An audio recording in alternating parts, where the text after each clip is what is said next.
तो बच्चों हम लोग जो है ज्योमेट्रिकल ऑप्टिक्स है ना, तो ये वाला पार्ट हम लोग करेंगे। तो आज का जो टॉपिक है, जैसा कि हमने कहा भी है कि क्लास 9th का भी बच्चा अगर चाहेगा तो दिमाग लगा सकता है। पहले ये चैप्टर 9 से ही शुरू था, इस समय जो है काट दिया गया है, मान लीजिए।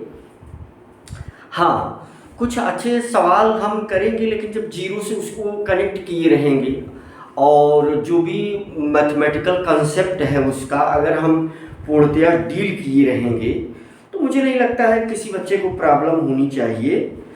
तो आज जो टॉपिक है हमारा छोटा सा, तो वो है बच्चों टॉपिक, वो है रिफ्लेक्शन ऑफ लाइट, है ना। तो अभी जो हम डिस्कस करेंगे, जो हमारे पास टॉपिक है अभी का, तो ये है रिफ्लेक्शन ऑफ लाइट। तो इस चीज़ को हम क्लियर करते हैं ना।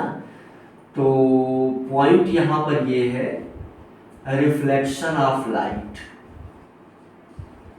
Reflection of light. तो देख लिया, इस चीज़ को हम लोग जो है क्लियर करेंगे, रिफ्लेक्शन ऑफ लाइट। तो क्या है रिफ्लेक्शन ऑफ लाइट? तो देखो, मोटे तौर पर अगर हम ये समझाएं कि भाई पहले पॉइंट में अगर हम समझा दें थोड़ा सा जल्दी से, तो मान लीजिए ये कोई एक सरफेस है, मान लेते हैं हम कि ये कोई क्या है, एक सरफेस है भाई। और सभी बच्चे को पता है कि जब, अच्छा 9th वाला भी बच्चा अगर देख रहा है तो उसके लिए भी ये है कि एक अगर इंसिडेंट रे इस प्रकार से गिरती है ना, ये क्या है, इंसिडेंट रे है, और इस प्रकार से इसी मीडियम में ये वापस भी हो जा रही है। तो ये है इंसिडेंट रे, यानी इसको हम क्या बोलेंगे, इंसिडेंट रे, इंसिडेंट रे। और ये क्या है, रिफ्लेक्टेड रे, रिफ्लेक्टेड रे, है ना। तो क्या मतलब हुआ कि जिस मीडियम से सरफेस पर रे इंसिडेंट करे उसी मीडियम में वापस हो, है ना। तो इसे ही हम क्या बोलेंगे, रिफ्लेक्शन बोलेंगे। इसका मतलब कि ये क्या, रिफ्लेक्टेड रे, इसका मतलब कि ये जो फेनोमेना है वही क्या है, रिफ्लेक्शन है ना। तो ये जो फेनोमेना है बच्चों, यानी ये रे आई और रे जो है वापस गई। अच्छा, हम लोग जो है यहाँ पर अपनी सारी बातें करते चलेंगे। जैसे कि यहाँ पर हम लोग एक नॉर्मल ड्रा कर देते हैं इस प्रकार से, है ना। यहाँ पर हम लोग क्या ड्रा कर देते हैं भाई, एक नॉर्मल ड्रा कर देते हैं, है ना। तो ये है आपका क्या, नॉर्मल है ना। तो इसको n से रिप्रेजेंट कर देंगे और इसको किससे रिप्रेजेंट कर देते हैं, I से, इंसिडेंट रे, और ये रिफ्लेक्टेड रे है तो R से रिप्रेजेंट कर दिया। तो भाई ये जो फेनोमेना है ना, तो कुल मिलाकर के यही फेनोमेना रिफ्लेक्शन है। ये जो फेनोमेना है ये कोई एक मीडियम है ना। ये जो भी सिचुएशन बन रही है तो इसको हम क्या बोल सकते हैं कि ये कोई एक हमारे पास क्या है, मीडियम है। ये कोई एक मीडियम है भाई, है ना। मतलब इस सरफेस के ऊपर का ये कोई मीडियम है और उस मीडियम से कोई लाइट रे अगर ट्रेवल करके इस सरफेस पर गिर रही है और उसी मीडियम में वापस चली जाए, तो इसी फेनोमेना को क्या बोलेंगे, रिफ्लेक्शन। तो यानी यही जो फेनामेना है यही रिफ्लेक्शन है। फेनामेनन, यही जो फेनामेनन है भाई, इसी को हम क्या बोलेंगे बच्चों? रिफ्लेक्शन बोलेंगे। रिफ्लेक्शन कैसे? बहुत सिंपली डिफाइन कर सकते हैं ना। तो लाइट है ना, अब सिंपल है कि जब कोई लाइट किसी सरफेस पर टकराती है तो जिस मीडियम से वो किसी सरफेस पर आकर के टकराती है उसी मीडियम में वो वापस हो तो उसे हम क्या बोलेंगे? रिफ्लेक्शन बोलेंगे, है ना।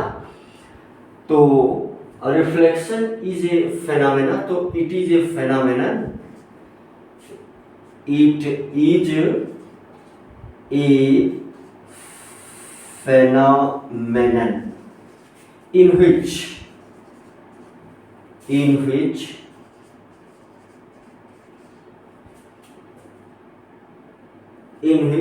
light ray just come back. It is a phenomenon in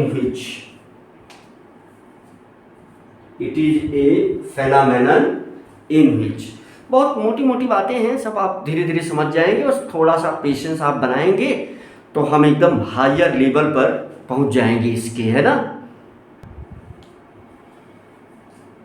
it is a phenomenon in which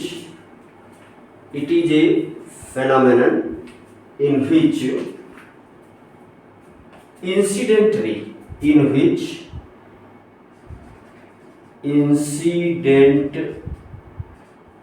ray is sent back by the surface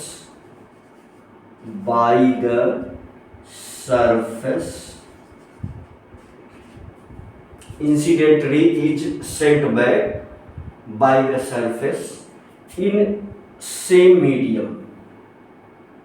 Incident ray is sent back by the surface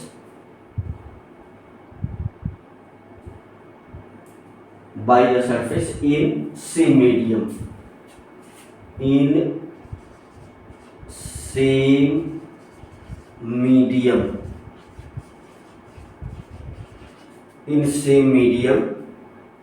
Through which it had come.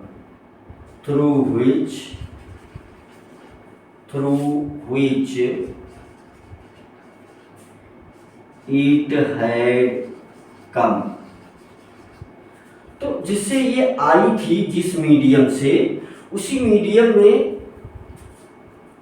अगर ये वापस चली जाती है तो यही reflection है भाई। अब हम आज इसके टेक्निकल एस्पेक्ट पर बात करेंगे, है ना, जैसे लॉ ऑफ रिफ्लेक्शन और उसका जो है यू कैन से वेक्टर एनालिसिस और उससे रिलेटेड क्वेश्चंस, इसी सब पर हम केंद्रित रहेंगे, है ना। तो बिल्कुल बहुत आराम से आप समझ सकते हैं। जल्दी से, चूंकि टॉपिक हमने शुरू किया है, उद्देश्य है हमारा कि बहुत जीरो से बच्चा समझ जाए, और इसीलिए बहुत स्लो और बिल्कुल एकदम, जो फर्स्ट टाइम देख रहा है भाई उसके लिए अच्छा ही है, जो रिवीजन के लिए देख रहा हो तो रिवीजन के लिए ये टॉपिक हो सकता है बढ़िया, क्योंकि हम इसमें सारी चीज़ें डिस्कस करेंगे। तो आप 2x पर लगा करके फटाफट देखिए। एक बार हम अपने जो फर्स्ट टाइम देख रहे हैं बच्चों को एक बार समझा दें कि ये कोई एक सरफेस है, ये कोई क्या है? एक सरफेस है। ये कोई एक सरफेस है और इस सरफेस पर अगर कोई रे टकराती है और फिर वो रे वापस से उसी मीडियम में सेंट बैक हो जाती है ना। तो चलो थोड़ा सा पॉइंट को और क्लियर करते हैं। उसी मीडियम में, तो इसी को हम रिफ्लेक्टेड रे बोलेंगे और ये जो फेनोमेना है ये रिफ्लेक्शन ही कहलाएगा। तो यानी अगर कोई हमसे पूछता है कि रिफ्लेक्शन क्या है, तो हम कहेंगे भाई it is a phenomenon in which incident ray is partly Saint back. है ना, partially Saint back, partly Saint back, है ना, is sent back by the surface in same medium through which it had come. जिससे वो रे आई थी उसी medium में अगर वो वापस से चली जाती है तो हम इस प्रोसेस को रिफ्लेक्शन कहेंगे। अब इसमें बहुत सारी सामान्य इंफॉर्मेशन वाली बातें हैं, तो अभी हम वो ना करके इसके टेक्निकल पार्ट पर हम विचार करेंगे।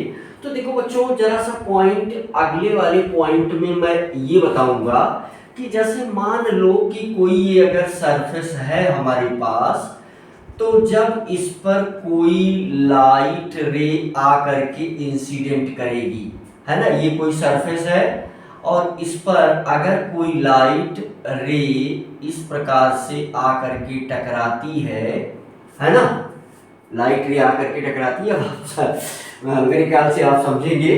तो फिर ये यहाँ पर मल्टीपल फेनोमेनन हो सकता है ना। अब ये सरफेस जो है कैसे हो सकती है, ये सरफेस ये ट्रांसपेरेंट हो सकती है, ओपेक हो सकती है। सरफेस क्या हो सकती है, ट्रांसपेरेंट हो सकती है ना, ट्रांसपेरेंट सरफेस हो सकती है, ओपेक सरफेस हो सकती है ना, ओपेक सरफेस हो सकती है। तो यहाँ पर जब कोई इंसिडेंट रे आकर के टकराती है तो मल्टीपल फेनोमेनन होते हैं, है ना। तो एक ही फेनोमेना नहीं होता, मल्टीपल फेनोमेना होता है। तो इस सरफेस से टकराने के बाद, है ना, तो यहाँ पर आफ्टर स्ट्राइकिंग ऑन सरफेस, तो यहाँ से हम जो है after striking on surface, after striking on surface multiple phenomenon, है ना, मल्टीपल फेनोमेना मल्टीपल फेनोमेना अकर, मल्टीपल फेनोमेना अकर। तो कौन कौन से फेनोमेना हो सकते हैं भाई, यहाँ टकराने के बाद जो फेनोमेना हो सकता है तो वो हो सकता है आपका, वो क्या हो सकता है, तो भाई वो फेनोमेना हो सकता है यहाँ पर रिफ्लेक्शन हो सकता है ना। एक फेनोमेना क्या है कि यहाँ पर क्या हो सकता है, रिफ्लेक्शन हो सकता है। तो रिफ्लेक्शन क्या है इसकी बात हमने कर दिया। दूसरी बात क्या हो सकती है, यहाँ रिफ्रैक्शन हो सकता है ना, रिफ्रैक्शन हो सकता है। तीसरी बात एब्जॉर्ब, है ना, reflection of light, refraction of light, और तीसरा absorption of light, absorption of light, और चौथा जो है स्कैटरिंग ऑफ लाइट, है ना। तो चौथा क्या हो सकता है, scattering of light, scattering of light, scattering of light. तो बहुत ही मोटी बात है और बहुत क्लियरली आप समझ ले कि जैसे ही कोई लाइट रे आकर के यहाँ टकराएगी तो इस पॉइंट पर ये चार फेनोमेना या और फेनोमेना यहाँ पर हो सकते हैं। कुछ फेनोमेना हमने लिख दिया है। यहाँ पर इस लाइट रे का रिफ्लेक्शन हो सकता है, रिफ्रैक्शन हो सकता है, और एब्जॉर्प्शन हो सकता है, स्कैटरिंग हो सकती है ना, स्कैटरिंग हो सकती है ना। जैसे अगर ये सरफेस हमने बनाया है, और भी जैसे यू कैसे डिस्पर्जन भी हो सकता है ना। यहाँ पर क्या हो सकता है, डिस्पर्जन भी हो सकता है, dispersion of light, dispersion of light. भाई हम देखो एक सरफेस से ही टकरा रहे हैं, अगर हम प्रिज्म से जो लाइट रे का बच्चे स्पेक्ट्रम पढ़े हुए हैं क्लास 10th में, तो वो भी हो सकता है, डिस्पर्जन ऑफ लाइट हो सकता है ना। तो ये सब फेनोमेना हो सकता है, यानी reflection, refraction, absorption, scattering, dispersion. उसमें से एक था ये रिफ्लेक्शन, और यही आज हमारा टॉपिक था। तो जैसा आपने लिखा भी है रिफ्लेक्शन ऑफ लाइट। और अब हम लोग जो है फटाफट लॉज ऑफ रिफ्लेक्शन देख लेंगे। तो ये 2 पॉइंट देखो, बहुत नॉर्मल सी बात, अगर कोई लाइट रे आकर के टकराती है तो ये सारे फिनोमेना हो सकते हैं सरफेस पर, है ना। अब इसका मतलब कि कुछ पार्ट रिफ्लेक्ट होगा, कुछ पार्ट रिफ्रैक्शन करेगा, कुछ पार्ट का एब्जॉर्प्शन हो सकता है, इस लाइट का कुछ पार्ट स्कैटरिंग कर सकता है, लाइट का कुछ पार्ट डिस्पर्जन भी कर सकता है, तो ऐसा भी पॉसिबल है ना। तो ये सब जो है इस प्रकार से पॉसिबल है। रिफ्लेक्शन को हमने यहाँ डिफाइन कर दिया है। तो अब हमारा नंबर जो आ जा रहा है, जैसा कि हमने कहा है कि आज हम इसके टेक्निकल पार्ट पर केंद्रित रहेंगे। तो अब जो हमारा टॉपिक आ चुका है तो लॉज ऑफ रिफ्लेक्शन, जो कि बच्चे जानते भी हैं, तो हम यहाँ पर थोड़ा का डिस्कस कर देते हैं। तो ये है हमारे पास laws of reflection, laws of reflection, ठीक बच्चों। तो रिफ्लेक्शन जैसा हम जानते हैं भाई, रिफ्लेक्शन के 2 ही लॉ हैं, है ना। पहला लॉ ये है कि इंसिडेंट रे, है ना। फर्स्ट लॉ क्या है, जल्दी से फटाफट देखते हैं। तो इसमें जो है लॉज ऑफ रिफ्लेक्शन कितने लॉ हैं सिंपली, तो हम जल्दी से भाई बता देंगे कि 2 लॉज है ना, 2 लॉ है, 2 लॉ है। तो अब इसमें जो है अगर हम 2 लॉ है तो फर्स्ट लॉ है ना, फर्स्ट लॉ, तो पहले हम देख लेते हैं फर्स्ट लॉ। फर्स्ट लॉ क्या कह रहा है भाई, देख लो फटाफट। मेरे ख्याल से चीजें अगर दिख रही हैं तो हम कुछ चीजें मिटा भी देंगे आपको समझाने के लिए, है ना। चलो, मेरे ख्याल से सारी चीजें बहुत साफ साफ दिख रही हैं, इधर हम कुछ मिटा देते हैं आपको समझने के लिए। हाँ, तो ये मिटा दिया हमने, है ना। अब ये कौन सा फिनोमेना होगा, कई फिनोमेना होंगे, है ना। यहाँ जैसा हमने समझाया कि ये मल्टीपल फिनोमेनन होंगे, और वो मल्टीपल फिनोमेनन वो डिपेंड करेगा नेचर ऑफ सरफेस पर। जो भी मल्टीपल फिनोमेना होगा वो किस पर डिपेंड करेगा, नेचर ऑफ सरफेस पर डिपेंड करेगा। तो फर्स्ट लॉ क्या है कि इंसिडेंट रे और रिफ्लेक्टेड रे और क्या normal lie in same plane. तो फर्स्ट लॉ क्या है कि इंसिडेंट रे, है ना। फर्स्ट लॉ क्या है, इंसिडेंट रे कामा रिफ्लेक्टेड रे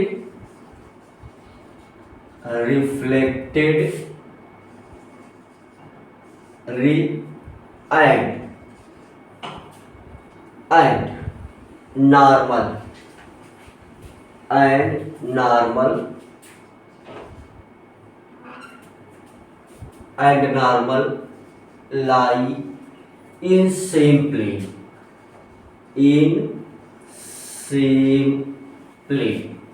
है ना। तो सेम प्लेन में ये लाई करेंगे।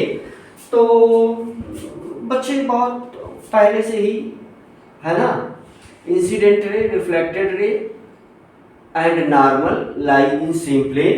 तो देखो ये जो है हमारे पास कोई एक सरफेस हो गया, है ना, ये कोई सरफेस हो गया भाई, और यहाँ पर ये हमारे पास क्या है, इंसिडेंट रे है, जिसको हम चलिए बहुत सारे लेटर यूज किए हैं। कोई कैपिटल लेटर आई यूज किया है या कोई स्मॉल लेटर आई यूज किया है। अच्छा भाई, स्मॉल लेटर आई लिखना ज़्यादा सरल है, हम भी वही कर लेते हैं। ये जो है क्या है, यू कैन से रिफ्लेक्टेड रे है, कोई कैपिटल लेटर आर यूज किया है ना, रिफ्लेक्टेड रे, और कोई जो है स्मॉल लेटर आर यूज किया है। तो इंसिडेंट रे, रिफ्लेक्टेड रे, एंगल भी है, और यहाँ पर जो है हम एक नॉर्मल भी, तो ये है हमारे पास क्या, नॉर्मल, ठीक है। तो कैपिटल लेटर यानी ये फर्स्ट लॉ हो गया। सेकंड लॉ क्या है, मिटा देते हैं जल्दी से, है ना। यहाँ पर चाहे एक वर्ड आप जोड़ लेना इस वाले में, इस वाले में क्या हो सकता है, यानी जो फेनोमेनन होंगे वो किस बात पर डिपेंड करेंगे। इसमें चाहे एक वर्ड ये जोड़ लेना कि जो भी फेनोमेनन होगा वो डिपेंड करेगा कि यानी यहाँ पर जो यानी ये लाइन टकरा रही है तो यहाँ पर क्या होगा, मल्टीपल फेनोमेना, है ना। तो हमने लिखा भी है ना, मल्टीपल फेनोमेना। तो ये सारे फेनोमेना हमने लिखा भी कौन कौन से हो सकते हैं। तो ये किस पर डिपेंड करेगा, depend upon their nature of surface, है ना। तो depend upon the nature of surface, तो सरफेस के नेचर पर डिपेंड करेगा भाई, ठीक है। ये चीज इसमें इस वाले पॉइंट में ये इतनी बात और जोड़ लेना कि कोई ये लाइट रे, यानी ये यही क्या है, इंसिडेंट लाइट रे। ये क्या है, इंसिडेंट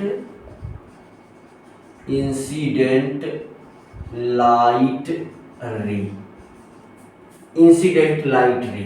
तो ये इतनी चीज इस पॉइंट में और जोड़ लेना, और सेकंड लॉ के लिए हम यहाँ पर मिटा देते हैं, और फिर जो है हम इसकी वेक्टर एनालिसिस करेंगे, है ना।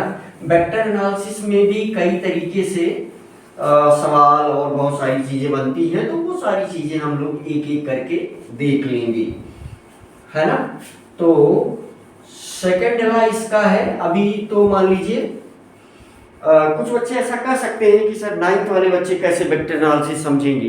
भाई अगर आप दिमाग लगाएंगे तो सब कुछ समझेंगे, क्योंकि मैं ये नहीं कहूँगा यहाँ पर आपको कि ये चीज़ जा करके आप मैथ में सीख लो, क्योंकि वो जितना आवश्यक है उसको मैं जीरो से यहीं पर तुरंत डिस्कस कर दूंगा, है ना। तो यानी सवाल भी करवाना है तो उससे रिलेटेड तो फिर यहीं पर डिस्कशन मिल जाएगा। अगर कोई बच्चा पूरे मन से लगेगा तो 9th का भी बच्चा सीख सकता है, ये है। भाई नहीं मन लगाएंगे तो वो तो इंटर वाले भी नहीं सीख पाएंगे, है ना।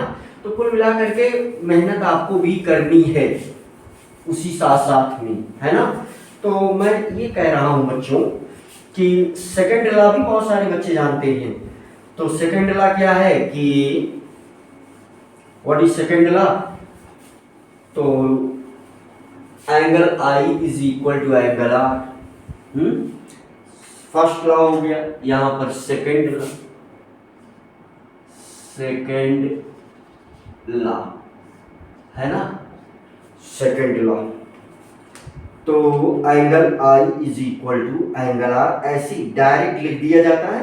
मेरे ख्याल से हमें भी डायरेक्ट ऐसे ही लिख देना चाहिए कि angle i is equal to angle r, है ना। यही सेकंड लॉ है। समझ लीजिए फिगर से, बहुत ही सरल है। ये कोई क्या बना दिया हमने, पटाखा सरफेस बना दिया। यहाँ पर लाइट रे, इंसिडेंट रे और क्या रिफ्लेक्टेड रे। इंसिडेंट रे चलो कैपिटल लेटर आई, रिफ्लेक्टेड रे चलो कैपिटल लेटर आ। यहाँ पर ये नॉर्मल। अब देखो ध्यान में ही रखना है, जैसे शुरुआत में जो बच्चे पढ़ रहे हैं तो देखो ये नॉर्मल है, ये क्या है नॉर्मल। तो एंगल जो मेजर किया जाएगा नॉर्मल और इंसिडेंट रे, है ना। तो ये हो गया हमारे पास आई और ये हो गया हमारे पास क्या आर, है ना। ये हो गया आर। तो यही वो दोनों एंगल हैं, यानी यहां से angle i is equal to angle r. तो ये इंसिडेंट रे, रिफ्लेक्टेड रे और ये नॉर्मल। तो ये सेकंड लॉ हो गया। अब जो हमारा मेन उद्देश्य था, अब ये सब बातें तो सब बच्चे समझते हैं, जानते भी हैं। हमारा जो मेन उद्देश्य था वो था vector analysis of law of reflection. तो ये अब इंटरमीडिएट की बातें सामने आएंगी। ये इतनी बातें आप जो है कहाँ तक पढ़ चुके हैं, 9th में भी ये इतनी चीज़ें हो जाती हैं, 10th में और अच्छे से समझा दिया जाता है थोड़ा सा।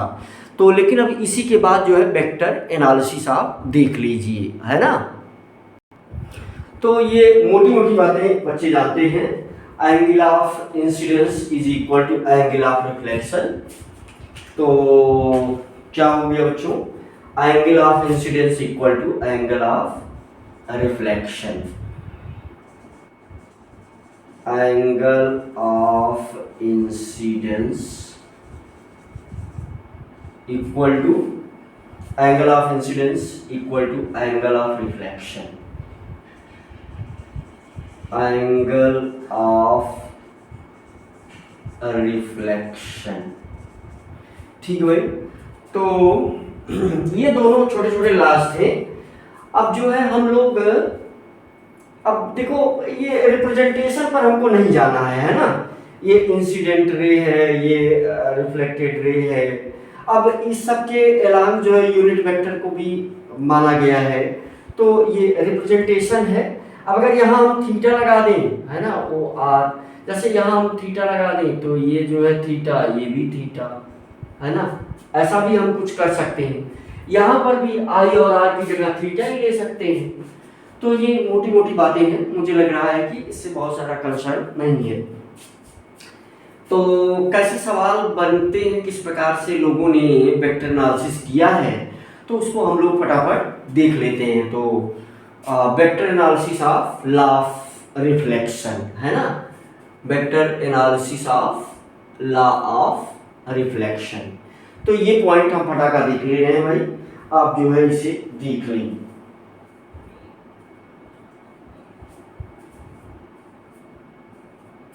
है ना। तो ठीक है, हम नेक्स्ट चीज अपना डिस्कस कर लेते हैं, vector analysis of laws of reflection. तो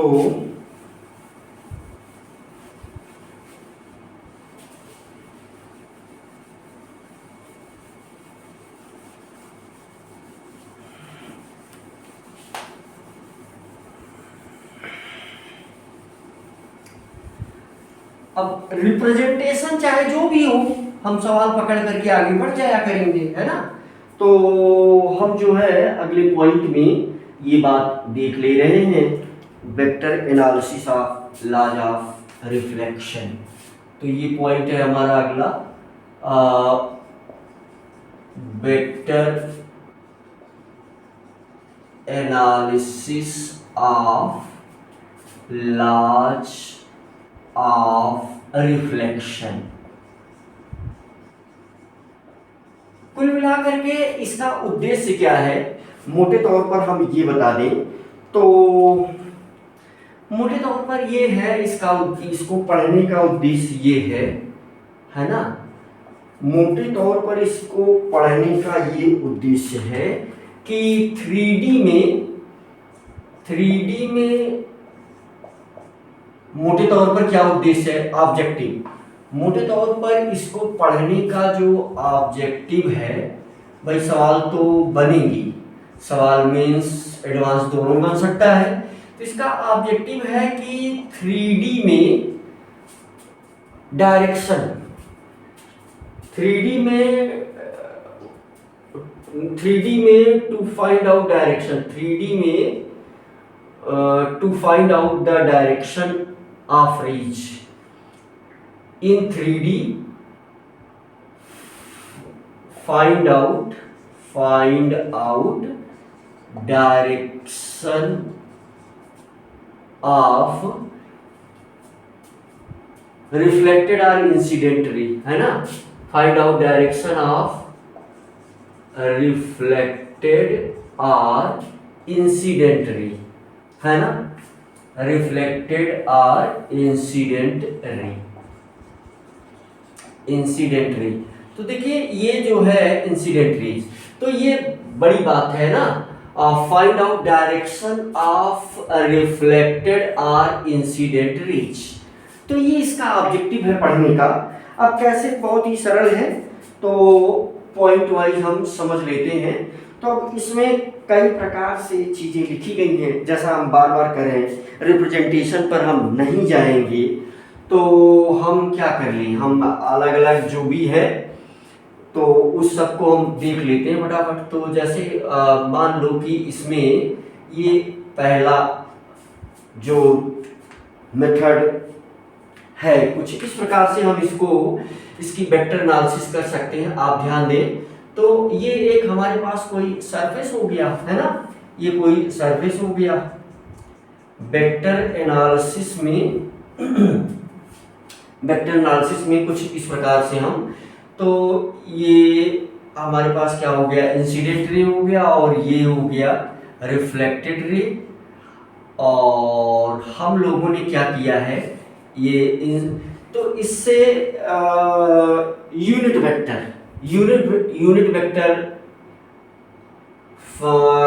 एक्सेप्ट किया गया है। मान लो कि ये है ए कैप और ये है हमारा क्या, बी कैप है ना, और ये इसका क्या है, नॉर्मल है। तो इसको हम लोगों, ये नॉर्मल, तो इसके लिए हम लोगों ने माना है एन कैप यूनिट वेक्टर है ना। डायरेक्शन यहां पर जैसा कि हमने क्या बताया कि इसका ऑब्जेक्टिव क्या है, 3D में find out direction of reflected और इंसिडेंट रे, 3D स्पेशली। तो यहाँ ये जो है, अब आपको ध्यान दे समझना है, तो इसका डायरेक्शन तो ये होगा भाई, इसका डायरेक्शन क्या होगा, ये होगा है ना, ये इसका डायरेक्शन होगा। तो यहां पर यानी यूनिट वेक्टर एलॉन्ग, ये क्या है, unit vector along incident ray, ये क्या है, ये है unit vector along incident ray, ठीक भाई। और ये क्या है, यूनिट वेक्टर एलॉन्ग, ये क्या है, unit vector along reflected ray. और ये क्या है, unit vector along normal, unit vector along normal, ठीक भाई। तो मेरे ख्याल से चीजें बहुत ही सरल है। अब देखो यहाँ पर इसी चीज को अगर हम फिर से बनाएं, अब ये सरफेस हम नहीं बनाएंगे क्योंकि अब कहीं ना कहीं हमें जो है डायरेक्शन को फाइंड आउट करना है, तो हम रिलेशन बनाने का प्रयास करेंगे। और सभी को ये बात तो पता ही है कि ए कैप है ना, mod of a cap equal to mod of what, b cap equal to mod of n cap equal to 1। तो ये तो हर व्यक्ति जानता है, नॉर्मल सी बात है। तो यहाँ पर हम रिलेशन हमें फाइंड आउट करना है, तो इसी चीज को देखो, अगर ये डायरेक्शन ए कैप का है तो इसका ये अपोजिट डायरेक्शन ध्यान दो, यानी ये डायरेक्शन हो जाएगा माइनस ए कैप है ना, और ये वाला डायरेक्शन तो है ही है यहां से है ना, ये माइनस ए कैप हो जाएगा। अच्छा ये तो जो है बी कैप है ही है, और ये वाला डायरेक्शन क्या है, अगर दिमाग लगाओ तो ये जो है यही एन कैप है। तो हमें क्या सोचना होगा, हमें ये सोचना होगा कि देखो अगर हम दिमाग लगाएं यहाँ पर, तो हमें ये सोचना होगा, अच्छा यही एंगल क्या है, यही यहाँ पर, चलो यहाँ क्या कंसीडर करते हैं, थीटा कंसीडर करें, चलो यहाँ थीटा कंसीडर करते हैं। तो इसको हमने थीटा माना है भाई, ये भी थीटा ही होगा। अब थीटा आई और आर को छोड़ो, यानी जितने प्रकार से सवाल संभव है वो सारे प्रकार, इसीलिए देखो यहाँ पर या सब कुछ है, सब सेम ही चीज आएगा। चलो यहाँ पर हम क्या लिख दें, मेथड 1 लिख दें। अब सारे प्रकार से है तो मेथड 1 लिखना बहुत बढ़िया तो नहीं है, लेकिन चलो कुछ लिख देते हैं। जैसे मैंने लिख दिया यहाँ पर, यहाँ पर हमने लिख दिया कि ये एक तरीका है ना, ये M1, ये चलो मेथड 1 ही ले लेते हैं, ठीक है। तो ये एक तरीके से। अब अगर तुम वेक्टर पढ़े हुए हो तो थोड़ा सा, अगर नहीं भी पढ़े हुए हो तो भी, जैसे कोई व्यक्ति नहीं भी पढ़ा है तो उसकी भी गारंटी यहाँ है कि अगर दिमाग लगाएगा वो तो सीख जाएगा। तो सिंपल सी बात देखो, तो यहाँ पर कहीं ना कहीं ये पैरेललोग्राम का एडिशन ही तो है, तो इन दोनों का सम ही तो ये वाला वेक्टर होगा भाई। अच्छा यहाँ पर देखो एंगल जो है, एंगल तो गिवन ही है, थीटा है, तो इन दोनों का सम ही ये होगा। अच्छा इसका जो है कंपोनेंट हम ले लेते हैं, है ना, इसका क्या ले लेते हैं, इसका कंपोनेंट साइन कंपोनेंट और कास कंपोनेंट। तो सभी का जैसे दिमाग लगाना है तो इसका साइन कंपोनेंट और कास कंपोनेंट ले लेते हैं। तो जैसे इसका देखो, ये दिमाग लगाओ, इसका जो है ये वाला यहाँ पर ये वाला कंपोनेंट, और दिमाग लगाओ और देखो ये वाला कंपोनेंट ये है ना। तो कहीं ना कहीं ये क्या है, ये है, यू कैन से सिंपली देखो अगर ये एंगल थीटा है तो ये भी एंगल थीटा, सोचो ये भी एंगल क्या है, थीटा ही है ना। अगर ये एंगल थीटा तो ये भी एंगल थीटा, तो फिर ये वाला क्या हो जाएगा, बी साइन यानी थीटा, ये है तो कास हो जाएगा। तो इसकी वैल्यू क्या हो गई भाई, इसकी वैल्यू हो गई बी कैप। अब बी कैप 1 ही होता है, लेकिन वो जो है सुविधा के लिए लिख रहा हूं, तो बी कैप कास थीटा है ना, बी कैप कास थीटा। अब बी कैप की वैल्यू 1 ही है। अब इसका डायरेक्शन क्या होगा भाई, इसका डायरेक्शन होगा एन कैप। देखो डायरेक्शन ये बन रहा है ना। अब ये वाला क्या हो जाएगा, b sine theta, b cap sine theta, और इसका डायरेक्शन अच्छा डायरेक्शन हमने माना नहीं, मान लीजिए। क्यों डायरेक्शन नहीं माना, क्योंकि इसको हम यहीं पर छोड़ ही देंगे, दिमाग लगाओ। अच्छा इसका अगर तुम ले लो तो भाई ये भी एंगल कितना है, थीटा ही है।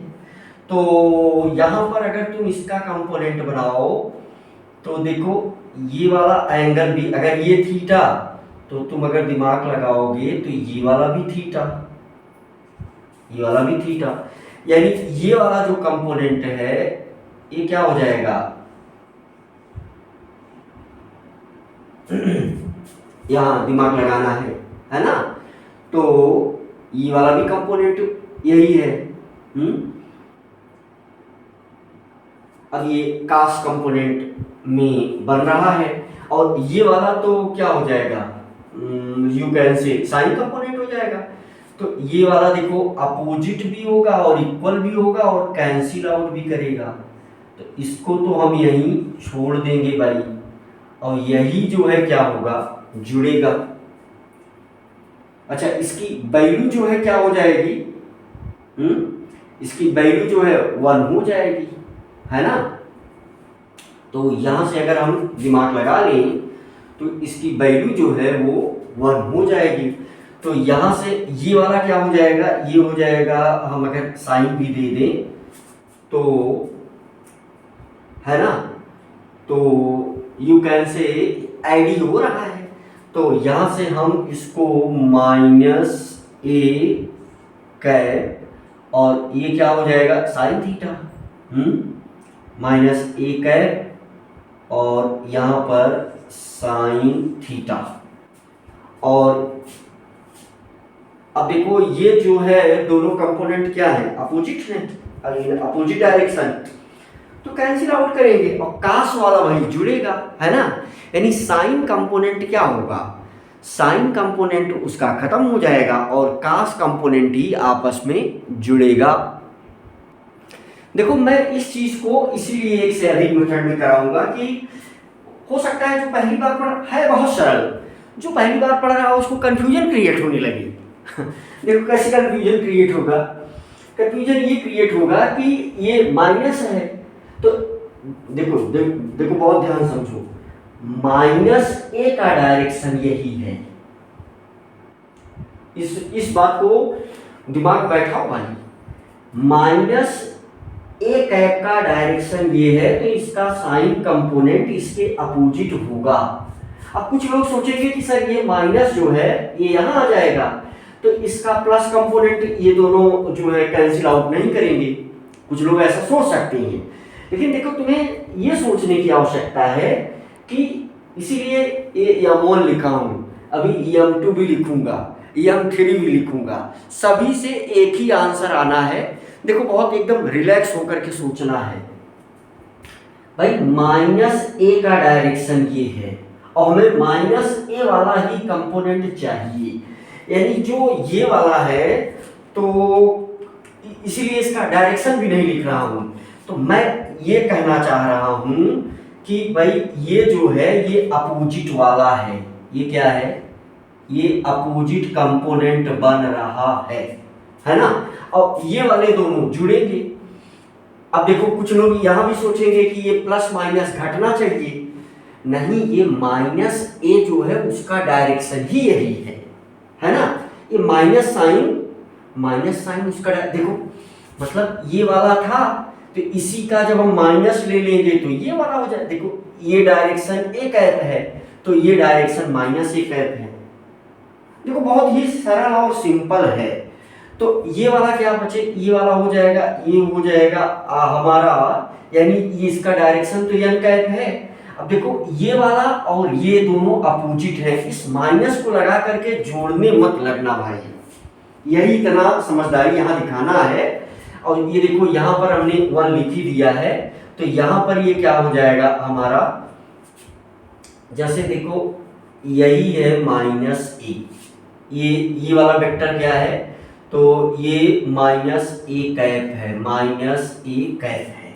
तो इसका जो कास कंपोनेंट हो जाएगा वो क्या हो जाएगा, माइनस ए cap cos theta N cap.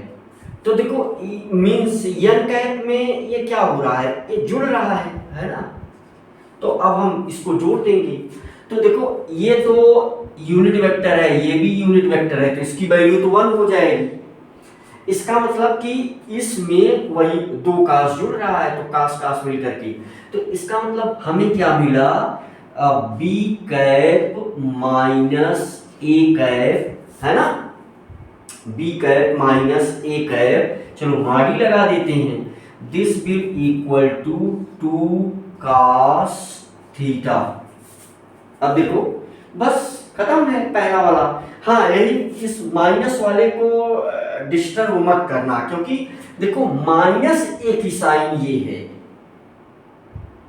और हमारे पास ये क्या, हम इसमें क्या जोड़ क्या रहे हैं, माइनस ए ही तो जोड़ रहे हैं ना, हम इसको प्लस कैसे कन्वर्ट करेंगे, जिसको कन्वर्ट करके जोड़ने की आवश्यकता नहीं है। तो ये इस प्रकार से है।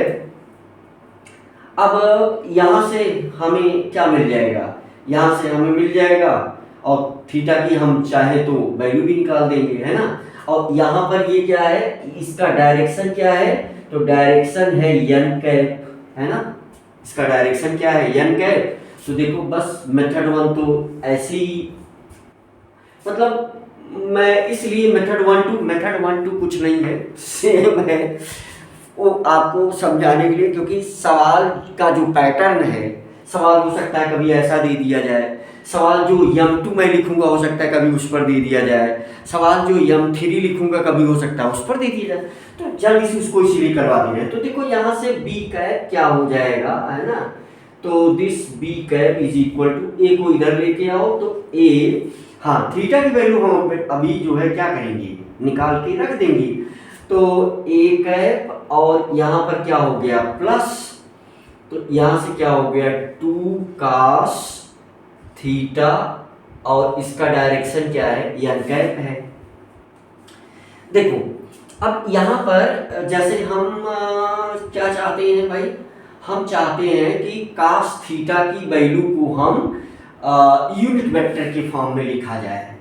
तो तो देखो हम यहाँ से क्या दिमाग क्या लगाएंगे, तो हम दिमाग ये लगाएंगे कि ये जो हमारा माइनस ए कैप है ना, यहाँ से यानी माइनस ए कैप और उसके बाद डॉट एन कैप, तो यहाँ से देख लो। तो ये हो गया हमारा ए कैप डॉट एन कैप। देखो ये बात समझना, यहाँ साइन की बात है भाई। तो हमें पता है कि आपको ये चीज मालूम है कि A cap mod into N cap है ना, you can say simply and cos theta, है ना, ये बात आप पता है ना। तो यानी a dot b is equal to a b cos theta, तो यहां पर क्या आ जाएगा, कास थीटा। अब लेकिन यही ये ध्यान देना है कि ये थी यहां मैं क्या इंडिकेट करूं, देखो समझने वाली बात है। चलो देखो ये ऊपर वाला एक्सप्रेशन अलग है, इसको हम चलो θ1 बोल देते हैं। अब ये θ1 की वैल्यू हम निकालेंगे, तो यहां से अगर तुम दिमाग लगाओ तो ये ए कैप है ना डॉट एन कैप, और इसकी वैल्यू क्या हो जाएगी, 1 हो जाएगी, तो ये सब पूरा 1 हो जाएगा। यहां हम लिख दे रहे हैं कास है ना θ1। अब θ1 कैसे हम आपको समझाएंगे, ये जरा सोचने वाली बात होगी यहाँ पर, है ना। तो देखो क्यों यहाँ पर रखा, देखो ये वाला एक्सप्रेशन अलग है, अभी इसको ऊपर ही रहने दो, और यहाँ से आकर के यहाँ से मैं कुछ नई चीज लेकर के चल रहा हूँ, उसको दिमाग लगा करके समझो। तो यहाँ से थीटा कैसे फाइंड आउट करेंगे, देखो ये वाला है क्या, ए कैप है, तो चलो ये हो गया हमारा, ये देखो ये एक सरफेस बना हुआ है, ये वाला हो गया हमारा क्या, ए कैप है, दिमाग लगाओ ये क्या है, ए कैप है, और दिमाग लगाओ यहाँ पर देखो ये क्या है, ये एन कैप है, ये क्या है भाई, एन कैप है। अब देखो एंगल हमको किसको, देखो इसको अगर हम यहाँ बढ़ा दें तो ये θ1 है भाई, ये क्या है, ये है θ1, हमें ये वाला एंगल चाहिए, तो इसकी वैल्यू यहाँ पर हम रख देंगे अभी, यही है θ1। तो यानी अगर तुम अगर दिमाग लगाओ तो ये θ1 जो है, अगर दिमाग लगाओ भाई, तो यहाँ से ये जो है ये एंगल क्या हो जाएगा, ये पूरा एंगल हो जाएगा 180 डिग्री, है ना, ये कितना हो गया 180 डिग्री हो गया। और ये वाला एंगल कितना है, ये वाला एंगल है थीटा, तो इसका मतलब कि θ1 इज इक्वल टू 1 है ना 180 माइनस थीटा, है ना। तो यहां से देखो यानी θ1 की अगर हम वैल्यू लिखें, दिमाग लगाओ भाई, देखो यही है, इसका मतलब कि जो θ1 है ये है 180 माइनस ये वाला थीटा, देखो ये वाला थीटा, है ना। अब देखो यहां से सोचना क्या है हमको, तो चाहे हम इसको क्या लिख लें, इसको लिख लें पाई माइनस थीटा, है ना, यानी θ1, ठीक है। तो इसका मतलब कि हमें ए कैप एन कैप मिल रहा है, चलो यहां मिटा देते हैं, हमें क्या मिल रहा है, ए कैप एन कैप मिल रहा है, यानी कास थीटा जो देखो फिर से मैं कह रहा हूं, देखो ये वाला एक्सप्रेशन मैंने सॉल्व किया तो ये आया, अभी मैं ये नए सिरे से वैल्यू निकाल रहा हूं। यहां पर देखो मैंने माइनस, देखो इसको नहीं यूज कर रहा हूं मैं इसको यूज कर रहा हूं, इसीलिए यही वाला वेक्टर हमने कंसीडर किया, है ना। ए कैप ये है, तो ए कैप और एन कैप के बीच जो एंगल है वो ये θ1 है, तो ये θ1 है, तो इसकी वैल्यू हम रख देंगे यहाँ पर। इसका मतलब कि, और आपको ये बात पता भी है कि यहाँ से क्या हो जाएगा, देखो तो cos θ1 है ना, cos θ1, θ1 से जो है किस में पहुंच जा रहे हैं हम, थीटा में पहुंच जा रहे हैं, तो यानी ये हो जाएगा हमारे पास, देखो तो हम इसको लिख सकते हैं कास थीटा 1 की जगह पर हम क्या लिख लेंगे, पाई माइनस थीटा, तो ये हो जाएगा माइनस कास थीटा। अब देखो 1 इसीलिए लगा दिया, अब ये वाला थीटा यही है, तो अब देखो कास थीटा की जगह पर अब अगर दिमाग लगाओ, यानी कास थीटा 1 की जगह पर क्या लिख सकते हैं हम, माइनस कास थीटा। तो इसका मतलब कि हमें क्या मिला, A cap dot N cap equal to minus cos theta. ठीक भाई, तो अब जो है देखो A cap N cap is equal to minus cos theta. तो दिमाग लगाओ, इस कास थीटा की जगह पर अब यानी ये यहां से क्या हो जाएगा, यानी कास थीटा की जगह पर हम क्या लिख सकते हैं, माइनस लगा दें, ए कैप डॉट एन कैप, है ना, माइनस लगा दिया। तो अब देखो ये है हमारे पास कास थीटा और ये है हमारे पास कास थीटा, तो कास थीटा की जगह पर हम इसको रख देंगे, तो ये क्या आ जाएगा, b cap is equal to a cap -2, है ना, क्योंकि ये वाला माइनस बाहर हमने ले लिया, -2 ए कैप डॉट एन कैप और इसका डायरेक्शन क्या बनेगा, ये वाला एन कैप यहां हमने रख दिया। ठीक भाई, तो ये फार्मूला देखो आ गया, इसकी वेक्टर एनालिसिस ये है भाई, है ना। और तरीके से लोगों ने किया है, तो आओ वो m2 m3 भी देख लेते हैं। तो एक तरीका तो ये है, सब मिटा दें। मेरे ख्याल से आपको समझ में आया होगा, यहां आप कंफ्यूज्ड नहीं होंगे, है ना, यहां आप कंफ्यूज्ड नहीं होंगे, बहुत ही सिंपल है, बहुत ही सरल है। तो मेरे ख्याल से चीजें आपने m1 देख लिया वेक्टर एनालिसिस में, m1 m2 भी देख लें, m3 भी देख लें। अच्छा, मैं ऐसा क्यों कर रहा हूं, मैं चाहूँ तो इसको सवालों के माध्यम से करवा दूं, लेकिन यहाँ पर आप समझ लेंगे तो ज़्यादा बेटर रहेगा। तो m2 m3 भी देख लो फटाफट, तो ऐसा भी किया गया है ना, क्योंकि इस टाइप के सवाल बनेंगे। तो चलो इसको मिटा दे रहे हैं, ठीक है भाई, तो इसको हमने क्या किया, मिटा दिया। चलो, तो अब हम शुरू से m2 देख लेते हैं फटाका।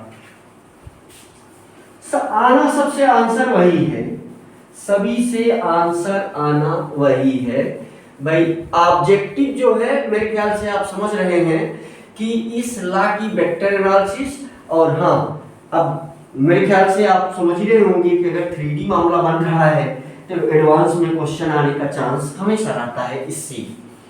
तो भाई 3D में हम अगर दिमाग लगा लें तो सवाल बन जाएगा आराम से, है ना। अच्छा, क्या पूछा जाएगा मैक्सिमम केस में, देखो हमने लिखा भी है, इसका ऑब्जेक्टिव क्या है कि 3D में find out direction of reflected or incident ray, या कभी नॉर्मल की बात हो सकती है ना, reflected or incident ray, reflected ray or incident rays, है ना, या नॉर्मल की भी का डायरेक्शन पूछा जा सकता है। यानी कुल मिलाकर के मैं ये कह रहा हूँ कि इसका ऑब्जेक्टिव यही है कि ये डायरेक्शन पूछेगा रिफ्लेक्टेड रे, इंसिडेंट रे या नॉर्मल का, है ना, वो भी वेक्टर फॉर्म में चीज चलेगी। सवाल करेंगे तो और भी आपको समझ में आएगा। जल्दी से हम लोग जो है क्या कर लेते हैं, m2 ले लेते हैं। चलो m2 ले लेते हैं, बस कुछ एजम्पशन है और उसी को मानते ही सवाल हो जाएगा। मतलब उस फार्मूला सब में वही आना है, सभी में सेम फार्मूला आना है। चलो, तो फिर से जो है ये, चलो ये सरफेस अब एक बार कर लिया है तो थोड़ा फास्ट भी हो लेते हैं। ये सरफेस हो गया और ये नॉर्मल हो गया, तो इसके लिए हमने n वेक्टर मान लिया। अब देखो यहाँ पर भी अब हम ये क्या होगा, हो गया हमारा, देखो दिमाग लगाना है, ये है, तो हम क्या मान ले भाई, हम मान लें कि ये है आई कैप और ये है क्या है, आर कैप। इस फॉर्म में भी किया गया है। ये दोनों जब ये थीटा तो ये भी थीटा, ये भी सबको पता है। अच्छा, एक डायरेक्शन इसकी जो ये वाली मानी गई है, दिमाग लगाओ मेरे ख्याल से, तो इसकी इसमें जो है जो डायरेक्शन हम मान ले रहे हैं टी कैप मान ले रहे हैं, ठीक है। यानी ये सब मान के करके भी किया जा सकता है ना। देख लो, बहुत सिंपल सी बातें हैं और कुछ नहीं है। तो ऐसे भी मान करके चीजें सॉल्व हो सकती हैं, है ना। तो अब इसका कंपोनेंट करते हैं, यानी ये जो है एन कैप है, तो मेरे ख्याल से unit vector along the direction of surface, तो ये बाकी चीजें लिखा ही गया था। जैसे ये क्या है, यूनिट वेक्टर अलोंग नॉर्मल, है ना। ये क्या है, यूनिट वेक्टर अलोंग नॉर्मल।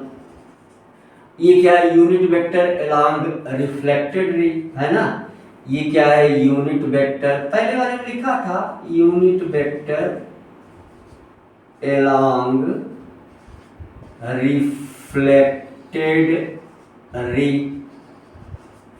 ये क्या है, यूनिट वेक्टर अलोंग सरफेस, है ना। ये क्या है, यूनिट वेक्टर अलोंग, यानी टेंजेंशियल है, टेंजेंशियल इसीलिए टी लिखा गया है।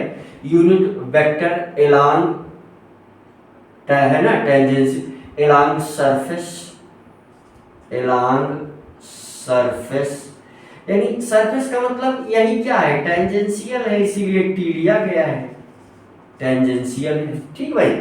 तो यहां से वही कंपोनेंट हम करेंगे, दिमाग लगाना है। अब एक एक का कंपोनेंट कर लेते हैं, तो चलो आई का कर लेते हैं फटाका। जैसा कि हमने कहा, ये क्या है हमारे पास, ये है हमारे पास आई, है ना, आई कैप है ये। तो इसका जो है कंपोनेंट करो, तो कुल मिला करके इसका अगर दिमाग लगाना है तो देखो, ये एक कंपोनेंट इसका ये, और एक कंपोनेंट इसका ये। अब देखो, अब सोचने वाली बात है कि यहां पर भी अगर बनाओ तो देखो, ये आई कैप है, ये जो वेक्टर हमने बनाया था आई कैप है। तो इसका जो कंपोनेंट हम लोग कर रहे हैं, तो सिंपल सा है सब कुछ, है ना। यहीं से इसको बनाया है, तो अगर ये एंगल थीटा, तो ये भी एंगल क्या हो जाएगा, थीटा ही हो जाएगा, ये एंगल थीटा हो जाएगा, ठीक है। ये एंगल थीटा हो जाएगा, जैसे यहां से करेंगे तो ये एंगल और ये एंगल तो इक्वल हो जाएगा, क्योंकि अल्टरनेट एंगल है। यहां से तुम चाहो तो यहां भी बना लो, कहां बना दे, चलो यही बना देते हैं, है ना। ये कंपोनेंट इसके हो रहे हैं, तो अगर इसको हम लिखेंगे, है ना, इसको अगर हम लिखेंगे तो ये वाला डायरेक्शन, अगर दिमाग लगाओ, ये वाला क्या, कौन सा डायरेक्शन है, माइनस एन है। अगर देखो ये क्या है, ये इसका डायरेक्शन क्या है, माइनस एन है, और इसका डायरेक्शन क्या है, इसका डायरेक्शन टी है ना। इसका डायरेक्शन क्या है, टी है भाई, देख लो, है ना। इसका डायरेक्शन टी है, यानी थीटा, थीटा है ना, तो इसका डायरेक्शन क्या है, बनेगा टी बनेगा। तो सब वैसे सेम ही रिजल्ट आएगा। तो कहीं ना कहीं इसको, इसका जो कास कंपोनेंट, तो ये क्या बन जाएगा, ये कास कंपोनेंट बन जाएगा भाई आई कैप, आई कैप और फिर कास थीटा, यही वाला थीटा भी चल रहा है, कास थीटा, और इसका डायरेक्शन जो है क्या है, माइनस एन कैप। तो कुल मिलाकर के इसको हम लिख सकते हैं भाई, क्योंकि आई कैप की वैल्यू 1 ही हो गई, तो यहां हम लिख सकते हैं minus cos theta N cap, है ना। तो ये इसका कास कंपोनेंट हो गया और माइनस साइन के साथ हो गया, और ये इसका साइन कंपोनेंट हो जाएगा, और इसका डायरेक्शन यानी ये बनेगा आई कैप साइन थीटा, और इसका डायरेक्शन क्या हो जाएगा, टी कैप हो जाएगा, क्योंकि टी कैप का डायरेक्शन ये हमने टेंजेंशियल माना है। अब जैसे अगर देख लो तो सब सरल ही बातें हैं, तो कहीं ना कहीं जो है ये इक्वल टू क्या हम लिख सकते हैं, साइन, है ना, साइन थीटा, और इसका डायरेक्शन क्या है, टी कैप है। तो यानी आई कैप की वैल्यू क्या आ गई, I cap is equal to, तो ये आ गया आपके पास sine theta T cap, sine theta T cap minus cos theta N cap, है ना। अच्छा, ये बात तो अब मुझे नहीं लगता है कि अब लिखने की जरूरत है। जैसे I cap mod equal to R cap mod equal to N cap mod equal to, है ना, टी कैप मॉड, सबकी वैल्यू 1 ही है। कुल मिलाकर के देखो, डायरेक्शन ही फाइंड आउट करना है, यूनिट वेक्टर हमें क्या बताएगा, डायरेक्शन ही बताएगा। तो हमें आई कैप मिल गया है, ऐसे ही हम आर कैप फाइंड आउट कर लेते हैं। आर कैप के लिए देखो ये बनाओ, ये है, ये हमें क्या मिला था, आर कैप मिला था। तो इसका साइन कंपोनेंट कॉस कंपोनेंट देखो ये कर दिया, तो ये क्या आ गया इसका, देखो ये एंगल थीटा, तो ये भी एंगल थीटा, है ना। और ये वाला जो है देख लो, है ना, इसे बोल देंगे इक्वेशन 1, है ना, दिमाग लगाओ। तो यहीं से देखो कंपोनेंट किया जा रहा है ना, चलो चलो यहां कर देते हैं। मेरे ख्याल से समझ में आया। तो ये भी एंगल थीटा, इसका मतलब ये वाला भी एंगल थीटा, इसका मतलब ये वाला कॉस कंपोनेंट, इसका मतलब कि ये क्या लिख सकते हैं सिमिलरली। अब वो आर कैप लिखने की आवश्यकता तो है नहीं, तो इसका मतलब इसको हम लिखेंगे कॉस थीटा, और इसका डायरेक्शन भी क्या है, एन कैप है, और ये क्या लिखेंगे, साइन थीटा, और इसका डायरेक्शन भी क्या है, टी कैप है। इसका मतलब कि आर कैप की जो वैल्यू आ गई, वो क्या वैल्यू आ गई, sine theta T cap, sine theta T cap plus cos theta N cap, है ना। इसको बोल देंगे इक्वेशन नंबर 2। सभी से रिजल्ट वही आएगा, मैं इसलिए करा रहा हूं क्योंकि 1-2 बार कर लेने से, अगर कोई बच्चा 1-2 बार प्रैक्टिस कर ले रहा है तो इसका वेक्टर फॉर्म पर ही सवाल पूछा जाना है, तो वो क्लियर हो जाएगा, है ना। तो इक्वेशन 2 माइनस 1, यहां पर क्या करेंगे, इक्वेशन 2 माइनस 1 कामा बी गेट इक्वेशन 2 माइनस 1, तो यहां से इक्वेशन 2 माइनस 1 तो बी गेट, हमें कुछ मिला, क्या मिला, चलो, यानी r cap minus I cap equal to, चलो लिख देते हैं फटाका, तो ये क्या हो गया, साइन थीटा टी कैप और plus cos theta N cap, है ना, यहां माइनस लगा दिया, ब्रैकेट लगा दिया। अब ये वाला साइन थीटा, है ना, साइन थीटा टी कैप, और यहां पर minus cos theta N cap. अब देखो सब जगह वही आएगा, बस मेथड है। जैसे ही ब्रैकेट ओपन करोगे, ये वाला तो माइनस हो जाएगा, ये वाला प्लस हो जाएगा, तो कुल मिला करके क्या होगा, ये और ये कैंसिल हो जाएगा, और ये वाला प्लस हो जाएगा तो ये जुड़ जाएगा, तो कुल मिला करके ये क्या आ गया, are cap minus I cap, direction ही चाहिए, तो ये हो जा रहा है 2 कॉस थीटा एन कैप। अब फिर से जो है यहां पर कॉस थीटा की वैल्यू हमें आई और एन कैप के टर्म में निकालना पड़ेगा। तो तो अभी ये देखो, एक इसको चलो हम इक्वेशन ही बोल दे रहे हैं, इसको क्या बोल दे रहे हैं, 3 इक्वेशन बोल दे रहे हैं। अब हम एक नए सिरे से फिर से सोचना शुरू कर रहे हैं। क्या सोचना शुरू कर रहे हैं कि अगर ये आई कैप और एन कैप, आई कैप डॉट एन कैप, अगर हम इसकी वैल्यू निकालें, देखो सबको पता है कि I cap dot N cap, सबको पता है। तो ये क्या हो जाएगा, मॉड आई कैप इंट भाई a dot b, a b sine theta, वही लग रहा है। तो एन और sorry very sorry cos theta है ना, तो ये हो जाएगा कास थीटा। अच्छा फिर से यहाँ हम वही 1 मानेंगे, यहाँ हम कास थीटा 1 मानेंगे। अभी हमें हमारे देखो थीटा और थीटा 1 में डिफरेंस है, पिछला वाला चित्र बनाया था, फिर से बना के दिखा दे रहा हूँ, सिंपल। तो देखो ये चीजें हैं मोटी मोटी, है ना। तो यहां से देखो, अब इसकी वैल्यू ये क्या हो गया, यानी ये हो गया कास थीटा 1। अब थीटा 1 की वैल्यू यहां निकाल लेंगे, तो ये है I cap dot N cap equal to this.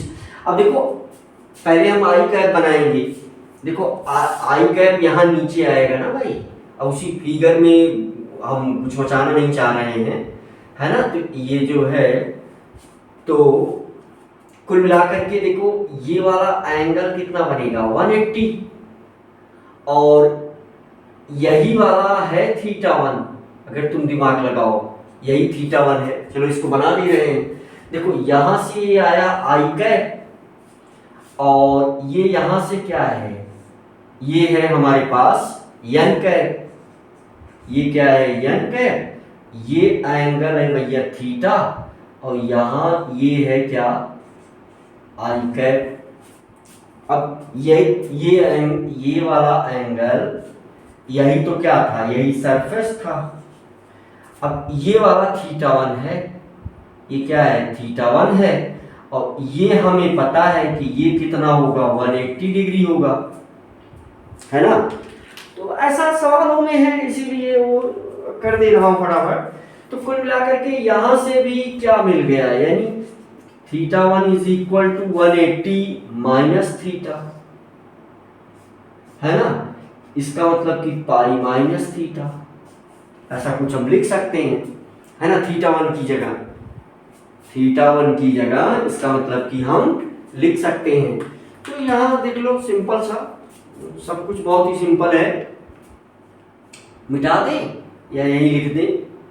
तो चलो यहाँ देखो, तो इसका मतलब कि ये क्या हो गया, इसमें देखो इसका मतलब ये हो गया कि i dot N cap equal to, है ना।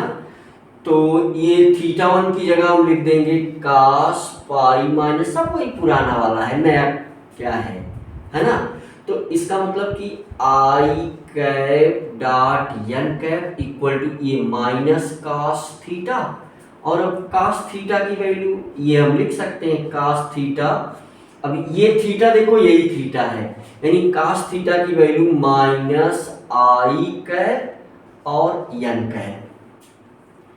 अब ये देखो दिमाग लगाओ, ये है कास थीटा और ये है, तो यही वैल्यू यहाँ फिर से रख देंगे, ये कास थीटा है, ये कास थीटा है, वैल्यू सब्स्टिट्यूट कर देंगे तो एक्सप्रेशन फिर से वही आ जाएगा। यानी यहाँ पर क्या हम लिख सकते हैं, मेरे ख्याल से चीजें दिख रही हैं। तो ये मिल गया are cap minus I cap equal to, है ना।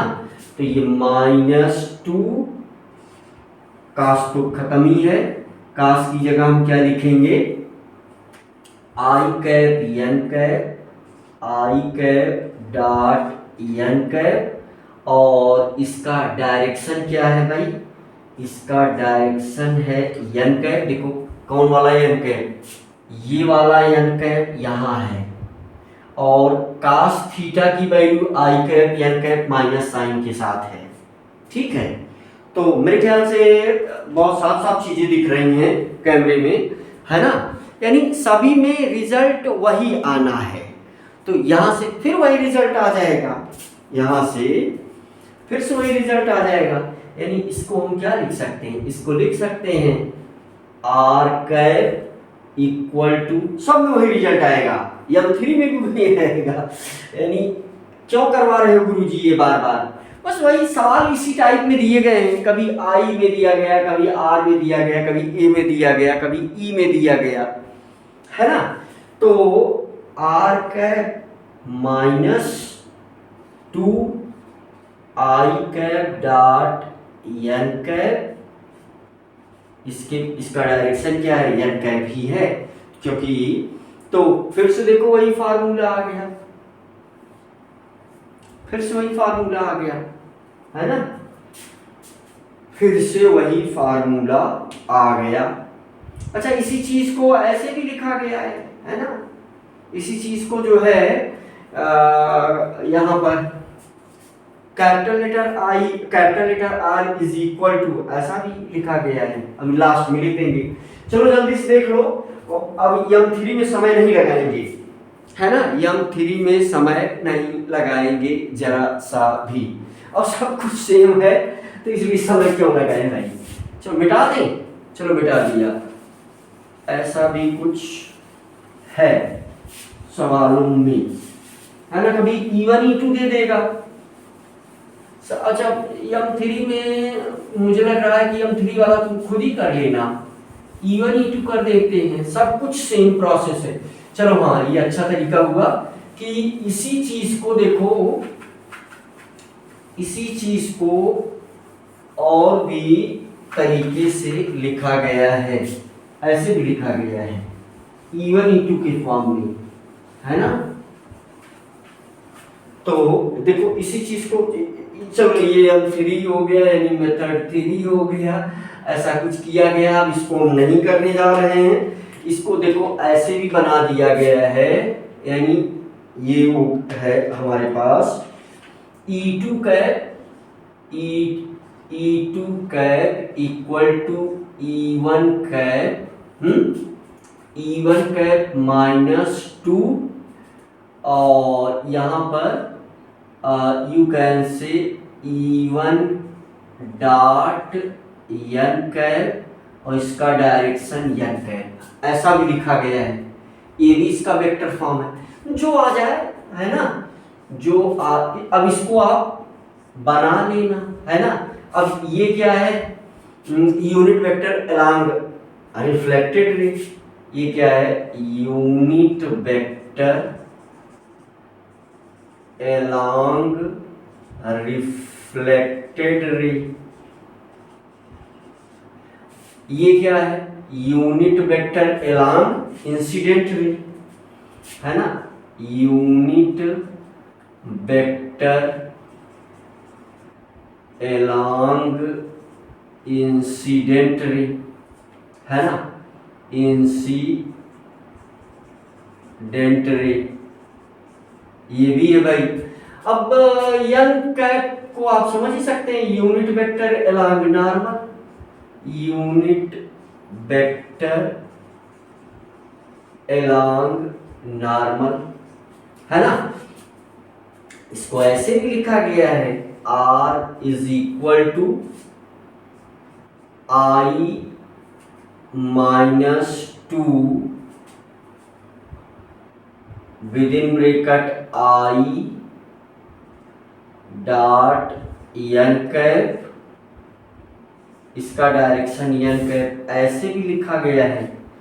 तो जैसे भी आ जाए, जैसे भी आ जाए, तो हमें कुल मिलाकर के सवाल करना है, सवाल की प्रैक्टिस करके हम इससे रिलेटेड और बहुत सारी बातें सीख सकते हैं, है ना। तो कुल मिलाकर के सवाल की प्रैक्टिस जितनी अधिक होगी उतना ही काम इस पर बनेगा, राइट।